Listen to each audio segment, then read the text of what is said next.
Friends, welcome to our channel. And మీరు ఖచ్చితంగా subscribe చేసుకోవచ్చు. చూడండి, ఆల్రెడీ సబ్స్క్రైబ్ చేశారు అనుకుంటున్నా. ఎస్, ఇప్పుడు సబ్స్క్రైబ్ చేశారు. Thank you for subscribing. And Maharaja Vijay Sethupathi అన్నను చూడగానే ఏమనిపించింది తెలుసా? ఆ యాక్టింగ్, ఆ కలేజా, అంటే ఇట్లా చెంపకి ఇట్లా ప్లాస్టర్ అది పెట్టుకొని దెబ్బ తాకినప్పటిది అది బా ఏం యాక్టింగ్ అన్న, అసలు మామూలు కాదు. అసలు ఆస్కర్ అవార్డు రావాలి మీ యాక్టింగ్కి. నేను ఎప్పటి నుంచో మిమ్మల్ని ఫాలో అవుతున్నాను, చూసే వాళ్ళు కూడా చాలామంది మిమ్మల్ని ఎప్పటి నుంచో ఫాలో అవుతున్నారు కాబట్టి ఖచ్చితంగా ఈ ఛానల్ని సబ్స్క్రైబ్ చేస్తారు. అండ్ ఆ సెలూన్ షాప్లో లక్ష్మి పోయింది అని మీరు పోలీస్ స్టేషన్కి వెళ్ళి ఇచ్చి కంప్లైంట్, లక్ష్మి పోయింది, బా ఏం క్యారెక్టర్ అన్న, ఏం యాక్టింగ్.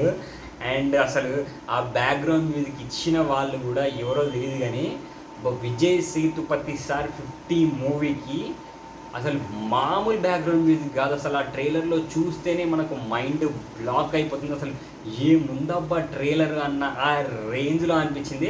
నిజంగా నాకైతే చాలా అంటే చాలా సూపర్బ్ అనిపించింది. మీ అందరికి కూడా సూపర్బ్ అనిపించింది అనుకుంటున్నాను. ఎందుకంటే విజయ్ సేతుపతి సార్ది 50th మూవీ కాబట్టి, అండ్ మనకు డార్క్గా స్క్రీన్ కనిపించడము, ఆ ఫైటింగ్ లాస్ట్లో అండ్ విజయ్ సేతుపతి సార్ లాస్ట్లో కనిపించడం కూడా ఇదంతా మారోలెస్ అంటే సూపర్ అనిపించింది. అండ్ ఇంకొక మ్యాటర్ ఏంటి అని అంటే, మనకు విజయ్ సేతుపతి సారు మహారాజా అని ఇక్కడ తమిళ్లో ఒకేసారి రిలీజ్ అవుతుంది. 200% హిట్ అయ్యే సినిమా. నాకు తెలిసి 100 కోట్లు పక్కా వస్తుంది. విజయ్ సేతుపతి సార్ ఫ్యాన్స్ ఖచ్చితంగా హ్యాపీ ఫీల్ అవుతారు మూవీ చూసి అని నేనైతే అనుకుంటాను. నాకైతే ట్రైలర్ చాలా అంటే చాలా బాగా నచ్చింది. అండ్ ఖచ్చితంగా సబ్స్క్రైబ్ చేయండి, కామెంట్ చేయండి, లైక్ చేయండి. By by.